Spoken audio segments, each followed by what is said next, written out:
Check, check, check. Oh, wow, that goes. You good rolling? Cool.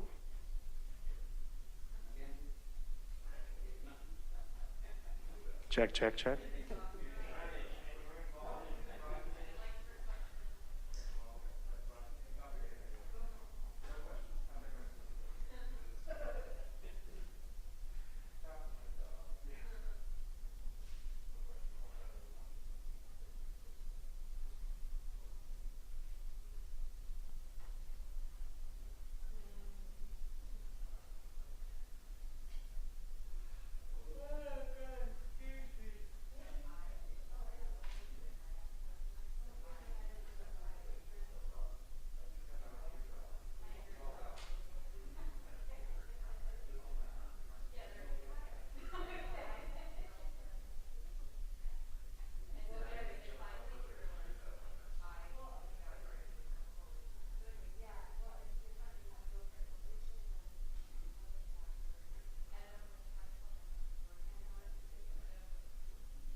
Ready?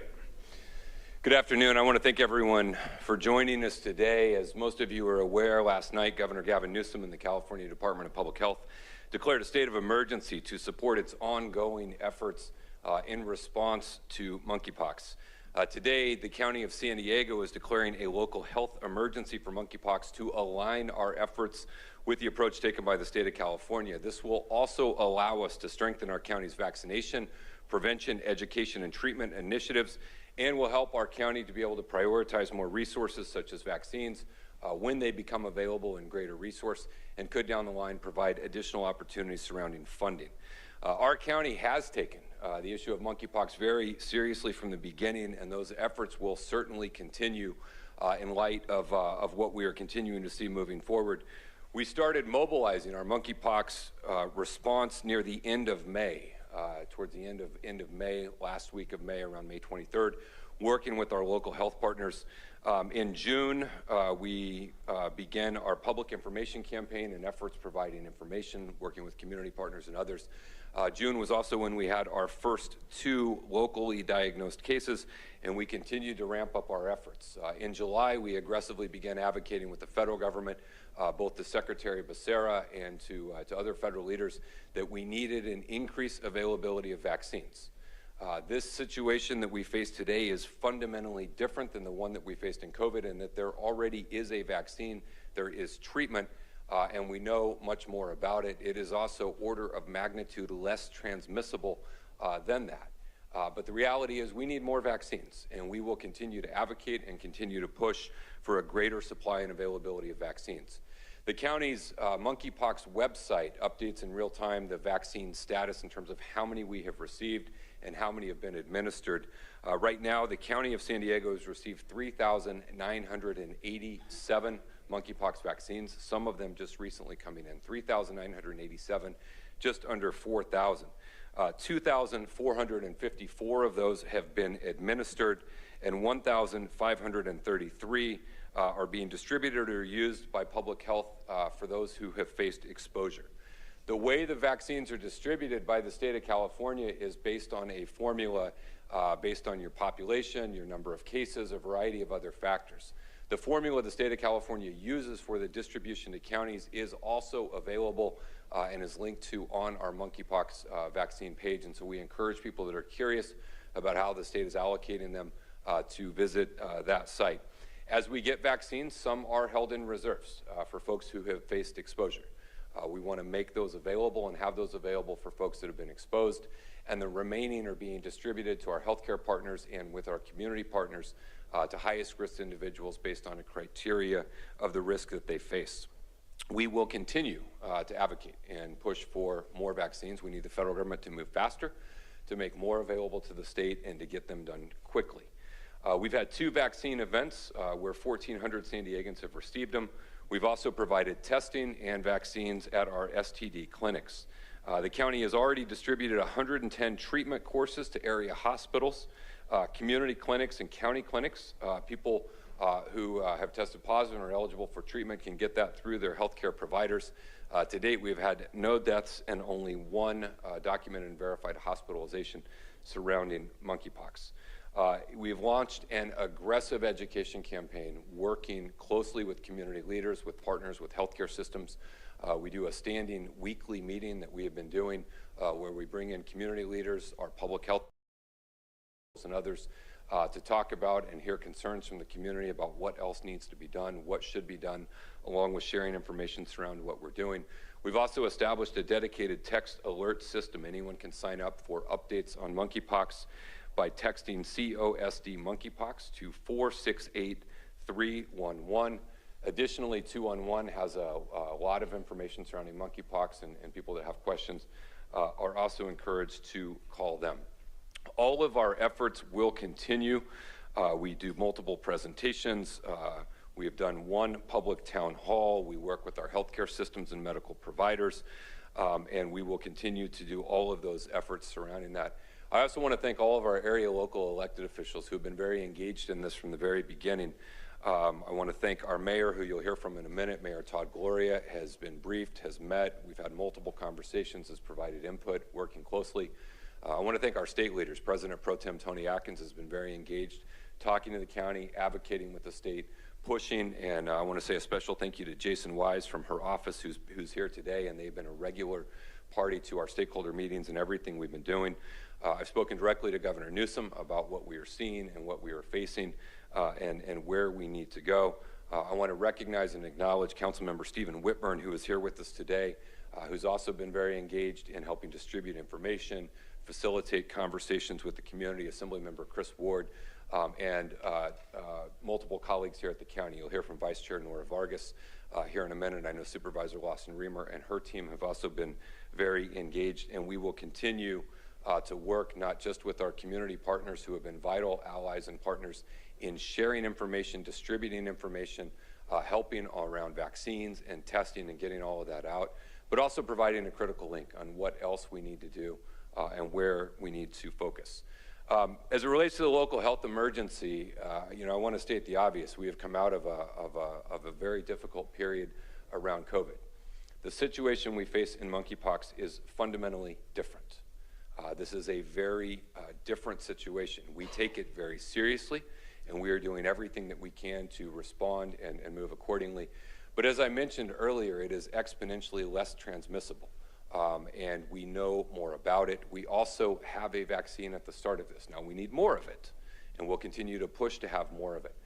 But having vaccines, having treatments, having something that is less transmissible puts us in a very different situation, and so it is fundamentally different than what we encountered during COVID, and our response will really rely on education, prevention, vaccination, and treatment.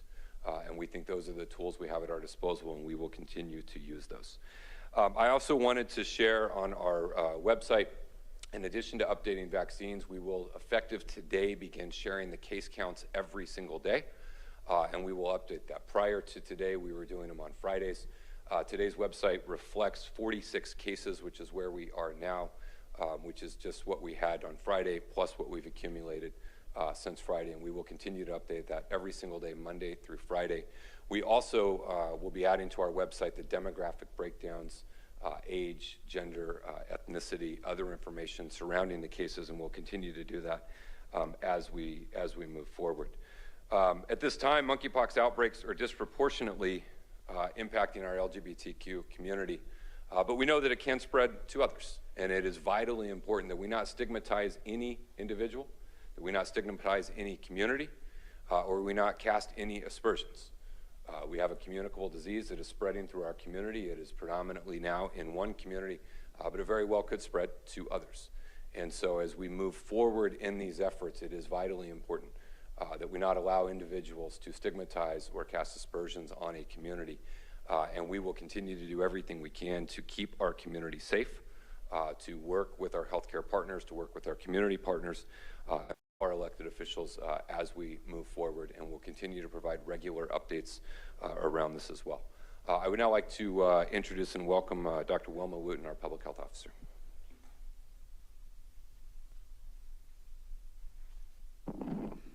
Thank you, Chair Fletcher.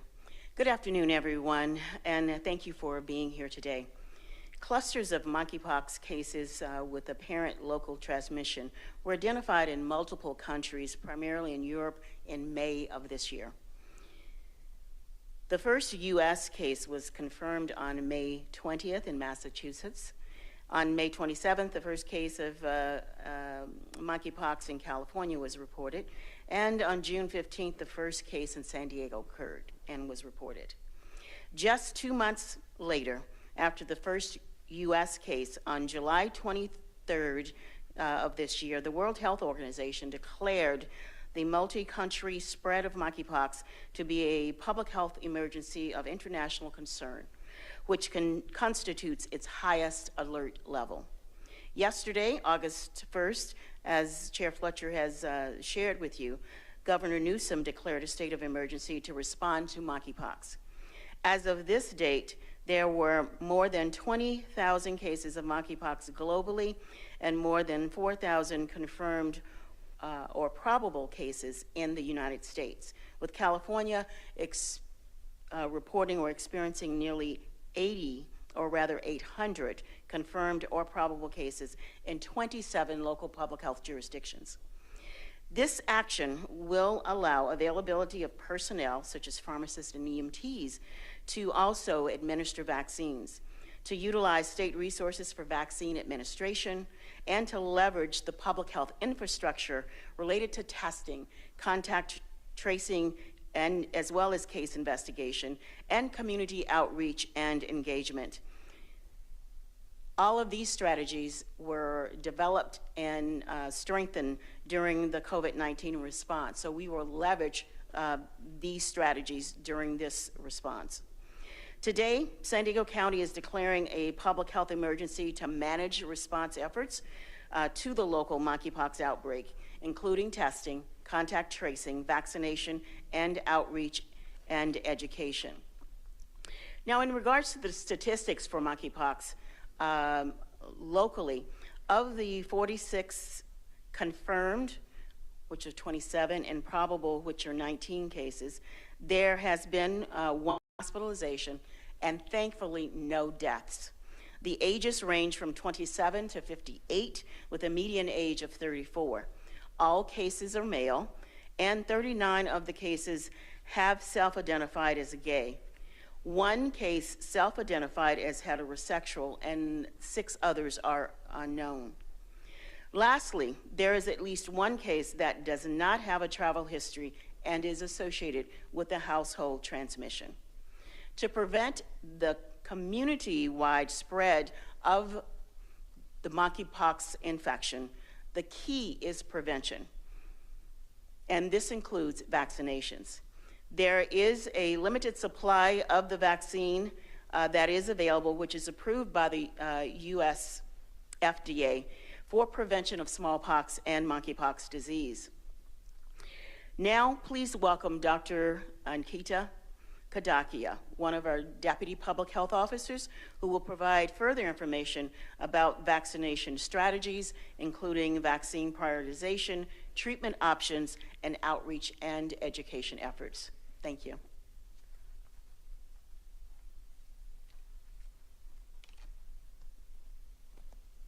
Good afternoon.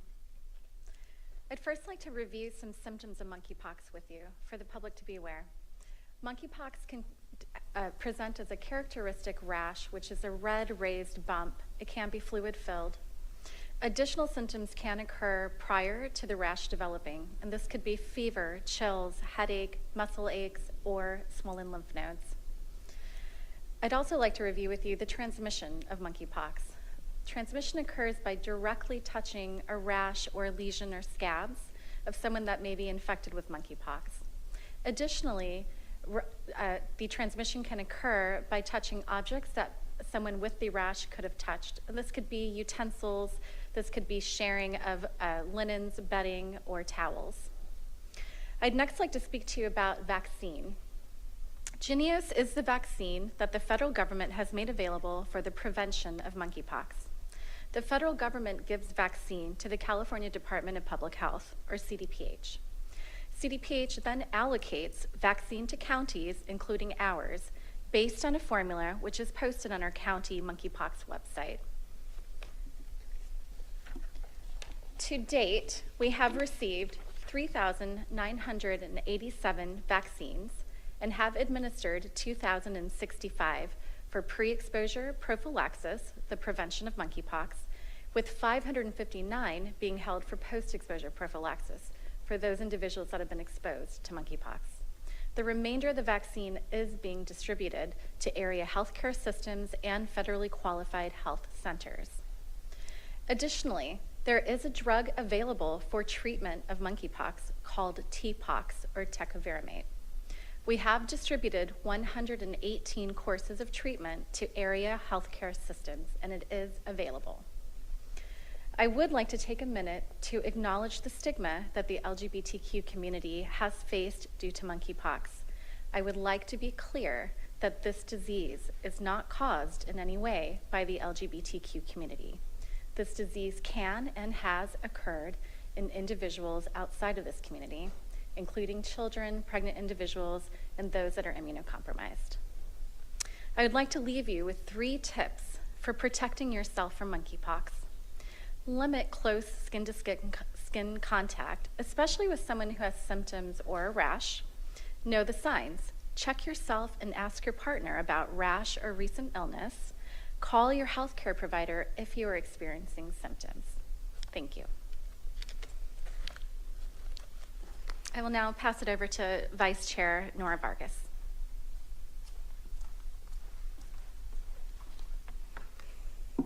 Thank you, Dr. Kadakia. And thank you to everyone, to our county team for the work that has already been done to mitigate the impacts of monkeypox in the community, particularly in our most communities of need. For us, the County of San Diego is obviously the safety net for our region, public health care, and we were going to continue to expand our efforts to deploy the resources and services our communities need in a diligent and equitable manner. For us, health and safety of all San Diegans is our absolute priority. And while the county has taken early action, we're asking for support and collaboration to help us prevent the spread. And like Dr. Wooten and my colleague Chair Fletcher has mentioned, education and prevention is our top priority. As a community, we can all do our part and make sure that we start by knowing what the correct information is, right? To make sure that we help make informed decisions, that we're not spreading misinformation, and we're making sure that people understand what this is. The information has been presented about what websites to go to, but we have that information on our county websites.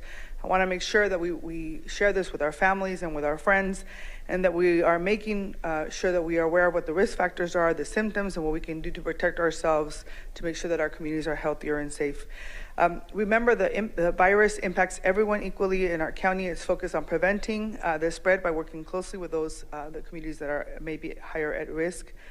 Para mí es muy importante mencionar esta información en español, pues específicamente para las comunidades que a lo mejor no han tenido esta información y que quieren saber específicamente lo que está sucediendo. Ayer el gobernador Gavin Newsom declaró un estado de emergencia por el brote de la viruela del mono, en colaboración con el Departamento de Salud del Estado y para asegurar la salud y protección de nuestras comunidades. Aquí estamos nosotros ahora como condado para declarar un estado de emergencia en el condado de San Diego local, porque de esta forma nos ayuda a nosotros a poder asegurarnos de contar con los recursos necesarios y tomar las medidas necesarias que se requieren para proteger a las comunidades, y no solamente eso, pero mitigar los impactos de la viruela del mono.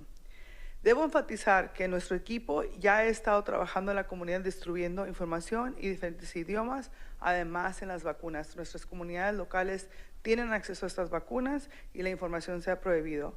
Pueden encontrar más información en nuestra página de internet en el Condado de San Diego. Además, en nuestro sistema de mensaje de texto ya está activo y pueden suscribirse mandando las letras COSD a monkeypox al 468-311. Toda esa información va a ser asegurada para que todos la tengan, pero también estamos pidiendo la colaboración del sector salud, de las organizaciones comunitarias y del público en general para que tomen sus precauciones y ayuden a impedir que esta enfermedad se propague. Quiero asegurar que nuestra comunidad, que el condado está preparado para enfrentar estas emergencias sanitarias y estamos comprometidos a que los recursos sean distribuidos de manera equitativa en las comunidades más necesitadas. Es importante enfatizar que esta no es una enfermedad que solamente están estigmatizando a la comunidad LGBTQ, sino que es para cualquier persona de la comunidad le puede contraer.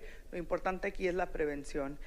Quiero importante a todos que muestren esta precaución y trabajemos juntos para reducir la propagación del virus, ya que cualquier persona puede contraer la viruela del mono por el medio del contacto de piel, pero como comentaban los médicos, es sumamente importante que la gente entienda que hay manera de prevenirlo. Vamos a seguir abogando para que haya más vacunas y que la gente tenga lo que necesita. Por favor, ayúdenos a mantener nuestras comunidades sanas y seguras, y si tiene algún tipo de que usted crea que tenga alguna enfermedad, por favor no deje de contactar a su clínica más cercana. Con eso es un honor para mí presentarles al alcalde de San Diego, que siempre ha sido un gran colaborador de la ciudad del Condado de San Diego, el alcalde Mayor Todd Gloria. It is my honor now to introduce you to a true partner in our process is the Mayor of San Diego, Todd Gloria.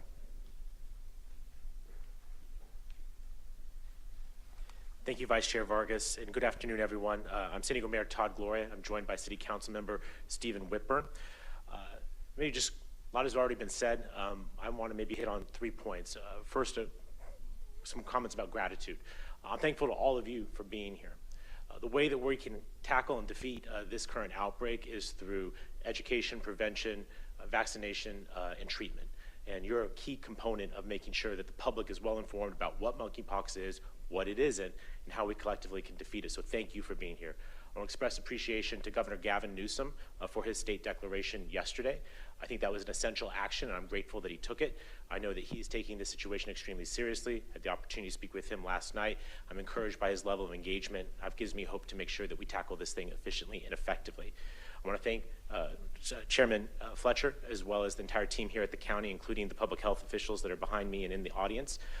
These folks have been working with us very closely over the last couple of months, and I appreciate this declaration today. Like the state declaration, I think it'll be effective in making sure that we can tackle this as quickly as possible. The second issue or comment would just be around collaboration. As Supervisor Fletcher mentioned, our first case developed here in June 15th. I think we've been in constant communication since that case was identified here in San Diego. We've had multiple meetings, and I appreciate the County of San Diego sending county public health officials to the City of San Diego to brief our staff last week and to get in alignment in terms of communication and message. There should be no doubt that the city and the county are working collaboratively to make sure that we are getting messages, prevention, vaccination, and testing out into the community as quickly as we possibly can. That collaboration extends to many of the nonprofit organizations that are in Councilmember Whitburn's district. His staff and I were on a call yesterday with the County of San Diego with a number of nonprofit organizations, the San Diego LGBT Community Center, San Diego Pride, and other key organizations, making sure that the message is flowing directly to the community, directly to the folks who already work with the high-risk population, making sure that they're informed and taking in feedback and making sure that we're adjusting our response to match the needs of the community. That level of collaboration will continue until this situation is handled, and I will, every effort that the city has, every resource that we have will be made available to the county to further this particular effort. The last thing I want to say, with gratitude and collaboration, is a message about seriousness. And what I want to say is this: I thank and I'm proud to be a member of the LGBTQ community that has taken this issue extremely seriously since the first cases were noted. This community understands and has experienced outbreaks of viruses in the past. We have seen this before, and we've learned those lessons, and we've taken it very seriously. I want the community to know that the government is taking this seriously as well. The public health community is taking this seriously as well. As mayor of this great city, I want to ask every San Diegan to take this issue seriously. Take a moment to educate yourself about monkeypox, understand the risk factors that are involved, and make sure that you take the proper precautions for yourselves and for your loved ones to make sure that we stop the spread of monkeypox in our community. As you heard from Dr. Kadika, we have not only just we only have vaccines, but we have treatments after the fact. A little bit of education will go a long way to making sure that we stop this spread. Again, I'm grateful to the county for taking the action that they're taking. I know that Governor Newsom is working aggressively to bring more vaccines to bear. I know President Biden is also being extremely helpful, and Secretary Becerra as well. What we need right now are more vaccines. I've heard very clearly from many of my constituents that they're anxious to get vaccinated. They're part of a high-risk population that need to be vaccinated. This declaration today, both at the local and yesterday at the state level, I think will help with that. I think the efforts of the Biden administration will also be helpful with that. And again, the city will do all that we can to be supportive of this effort. What I ask people to do in the meantime is to make smart decisions, to limit your risk as much as possible, and to avail yourself of the tools that are being made available. The County of San Diego has, as has been mentioned, established a text hotline to make sure you're informed and aware of both vaccine and treatment options. Make sure to subscribe to that. Be the first to know when more vaccines are here so that you can get vaccinated. Gratitude to the San Diego LGBT Community Center, who has provided multiple vaccination clinics over the last number of weeks. That undoubtedly is helping with the fight, but we have to do more, and we will do more. We'll continue to apply pressure at the state and federal level to make sure that we get the resources, the vaccines, and the treatments that we need. And here at the local level, we'll work hand in glove with the County of San Diego to make sure that every San Diegan that needs a vaccine will get it, that every San Diegan that needs treatment can get it. And in the meantime, we ask everyone to do everything you can to limit your risk. We can defeat this. I recognize the times we find ourselves in. We've year 3 of the COVID-19 pandemic. We're dealing with a multitude of other challenges, whether it's drought or the inflation or what else. Listen, we don't get to choose the times choose us. And we have to step up. And I know that San Diegans can step up. We've done that multiple times in recent years. We can do this again. As the supervisor mentioned, this is an order of magnitude less than COVID-19. We can get this done, San Diego. Please take this seriously. Get yourself educated, limit your risk, and engage with all the tools that are being offered by the County of San Diego. We can get this taken care of. And thank you, Chairman Fletcher, for the opportunity to be here today. Thank you. At this point, we're happy to take questions. Andrew. I have a bunch of questions about testing, so I'm still with Mom. Do you have the number of tests that have been administered, the results? And are we actually doing testing in San Diego County, or are we still shipping the samples to Los Angeles for orthopox virus testing? That would be Dr. Gadaki.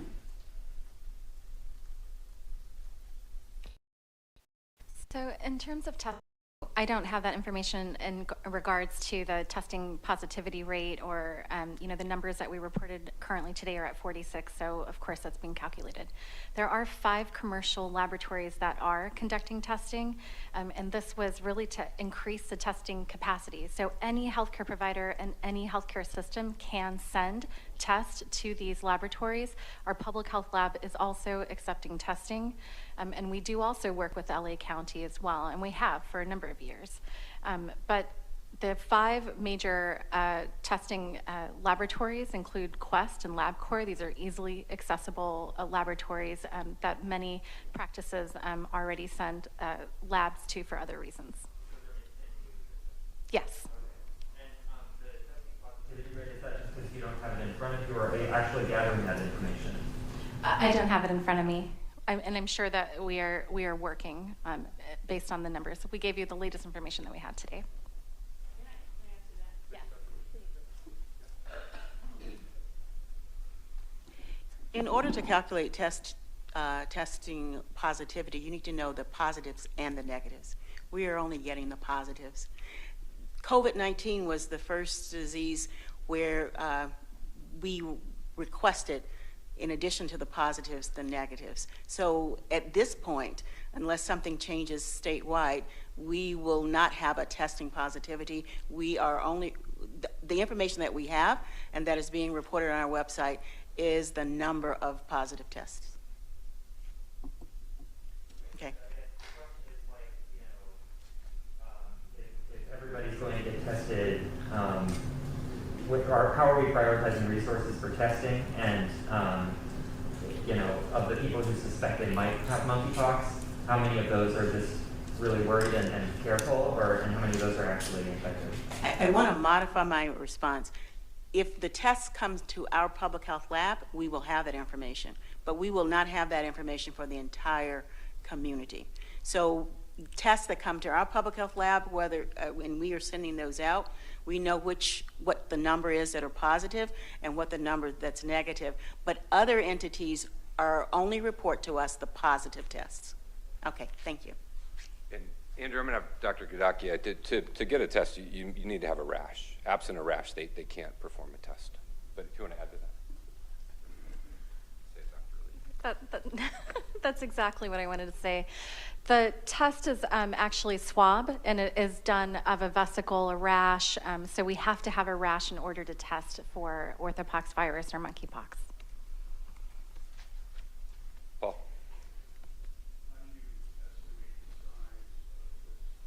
Population. In other words, how many doses do you need to do pre-exposure prophylaxis for the entire at-risk population?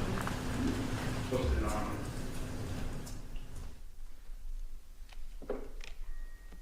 So I just want to make sure I repeat that question. The question was, how do we estimate how many doses that we need? So we look at the individuals that are at the highest risk. The CPH uses a formula. The formula to determine vaccine allocation includes how many cases of early syphilis in men and how many cases of monkeypox are in a region. And that determines how vaccine is allocated. For us to determine how many vaccines we need, we look at the number of individuals in the county that are at risk. There are criteria for pre-exposure prophylaxis and post-exposure prophylaxis, meaning individuals that are at higher risk. And that's also, and then the other calculation is individuals who are sexually active. We know that close, intimate contact is one way that the rash of monkeypox is spread. And so looking at those numbers, we have an estimate. We can estimate about 66,000 individuals that could be at risk and we would like to vaccinate. And of course, we've asked the state for the full amount.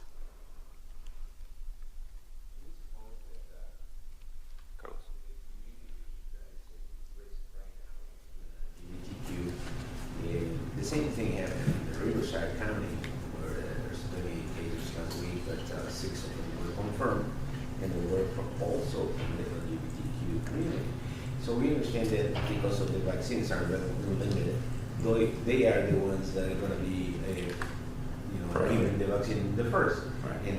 And also, the risks of anybody in the general population can contract the monkeypox, and also the level of risks, because people is getting an emergency situation in the state, now county. Is there a possibility of death or not, and the level of risks? Well, we have the doctors come in and talk about the kind of level of risk and the overall mortality of it. Again, out of the cases we've had, there's only been one hospitalization. And so that's not to diminish how serious it is. I think the mayor and others have asked, we're asking people to take it seriously. But let me ask one of the public health docs to kind of talk about the overall mortality in general of monkeypox. Hi, I'm Dr. Eric McDonald. I'm the Chief Medical Officer for the county, ERIC, MC, DO, and ALD. The virus itself has been reported to have differing fatality rates associated with it. Historically, if you look at the two groups of viruses that circulated in Africa, the rates were anywhere from 1 to 10%.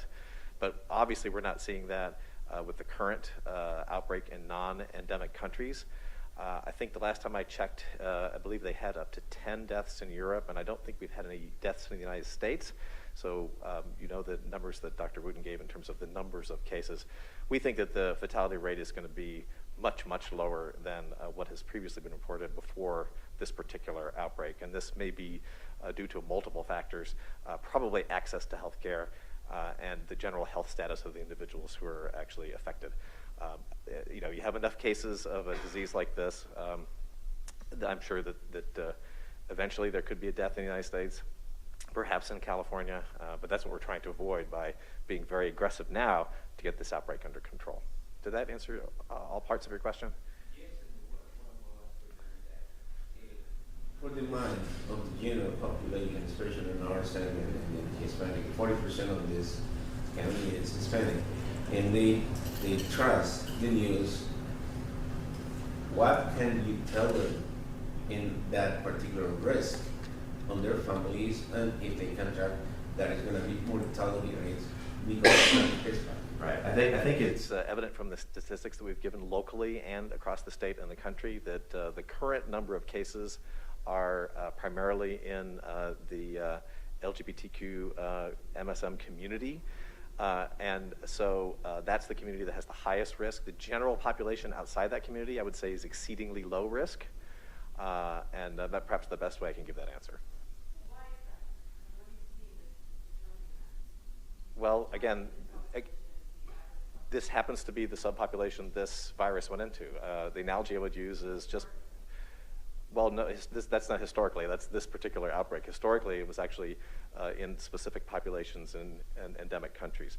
An analogy I would use is just before COVID, we had a mumps outbreak going on in San Diego amongst college students. That was the group that it was circulating in. That was the subpopulation that socialized together. And that's where we're seeing most of our cases. I would use that analogy that this is the group that the virus has been introduced to, and it's circulating with intimate contact amongst that population. Your awareness and outreach of clinics, et cetera, I don't know if you want to answer that. Are we doing that community-wide, or are we focusing in the LGBTQ community more now? Well, we focus the bulk of our efforts around the LGBTQ community because, again, as Dr. McDonald just said, that happens to be the population where it's going now. There was an outbreak a number of years ago, I think in Montana or somewhere, a very different population, kind of different situation. But the bulk of our efforts have been focused there. But we're not exclusively limited to that. We are sharing information with the entire community. We are sharing a website. We're doing that. We're beginning to do some outreach and awareness and education around the unsheltered populations and community. We don't have any cases from there, but again, proactive engagement, information sharing and awareness, we think is helpful. But we are trying to, today, we're making the information available, and we have been, to the broader community as a whole. So the overwhelming majority of cases have come from one subset of our community. So the bulk of our efforts has been there. But again, this has the potential and probably will likely spread beyond that.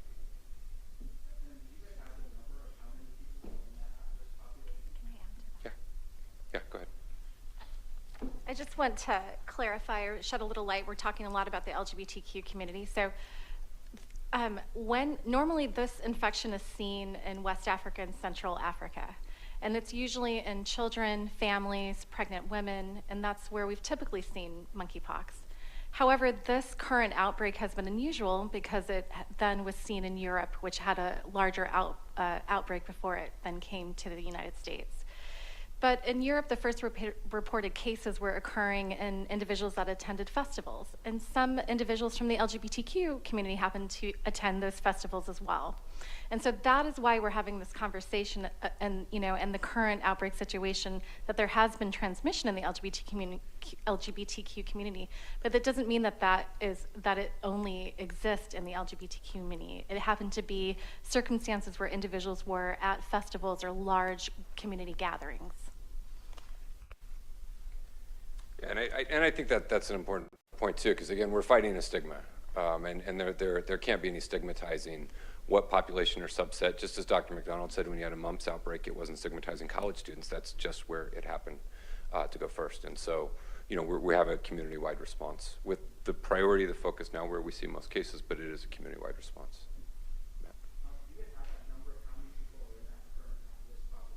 I think she just gave it to you, 66,000. Yeah. Are you guys prioritizing first doses instead of second Yeah, doses? actually, we're just doing the one, but we're going to talk about the one versus two.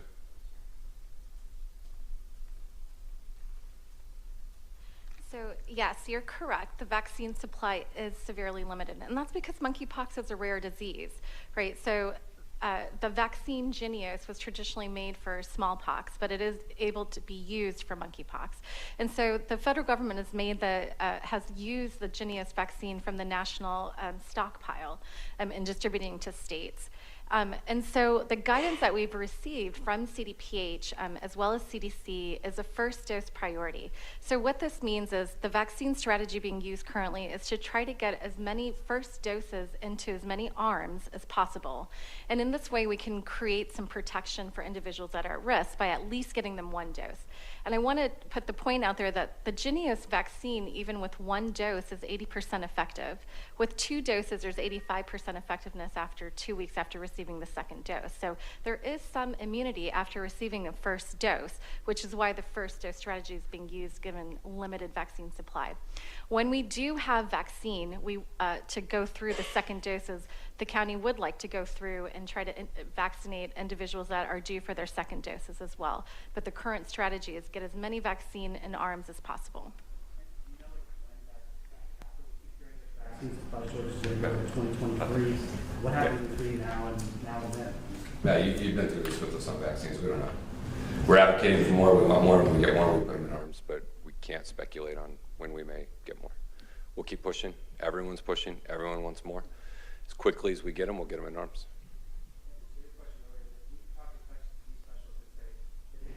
Go for the widespread community spread, it'll spread in daycares and locker rooms. I mean, is that something the San Diego should be preparing for? Well, we're not going to speculate on something that hasn't happened. What we know is what we know. We know how many cases we have. We know how many vaccines we have. We know that we're doing everything we possibly can to engage and get those vaccines out, get the education, get the prevention out there, make the treatments available, continue to empower the public with both signs of symptoms along with what they can do to avoid it, and continue to fight every single day to get as many vaccines for San Diego County as we can. We'll do Paul and then back to Andrew, and then we'll be done. Level information on where the cases are occurring. Is that something the county intends to release, and if not, why? Yeah, I'll have the docs walk through that. But we are, again, cases are being updated daily. Vaccines are being updated on the website. And we'll be sharing demographic breakdowns, age, gender demographics, and I'll have that. I understand. And once I finish, then the doc will come up here and answer the zip code part. Thank you for that question. At this time, because of the small number that we have, it would be irresponsible to post cases by where they live or the locations or geographic locations that people are living in publicly. So we will not be doing that. If our numbers, and as everyone knows here with COVID, we didn't initially do the breakdown by geographic area or even race and ethnicity until the numbers were much larger, because our first goal is to protect confidentiality of the individuals that these cases that are reported to us. So right now with the numbers where they are, we will not be placing information on the website for geographic information or even really right now race and ethnicity. But we've shared with you all other information. We've provided that because we know that there is most likely not a way you can figure out who someone is. So that is, at this point in time, the answer to your question is no, but if our numbers increase and we don't want to see that, we would share that information. Paul, you know, a couple hundred cases, like Los Angeles and San Francisco, they're over 300. They might break their information down further by race and ethnicity or even geographic area. But again, our numbers are too small to do that at this time. Yeah. Clarify, please. Prevention is always a thing. And also, we don't know much. I mean, this is in the early stages of this. If somebody suspects that has the monkeypox, what to do, what do they need to do, and also, so far, there's no mortality situations in the county of San Diego or maybe the state. If someone suspects that if they have a rash, as was stated earlier, then they should seek medical care. Call their medical provider and then get instructions about how that provider wants to see them. So seek medical care if you have a rash. So far, we have had no deaths. And I think that is the last question. Yeah. Andrew, quick, and then we got to go.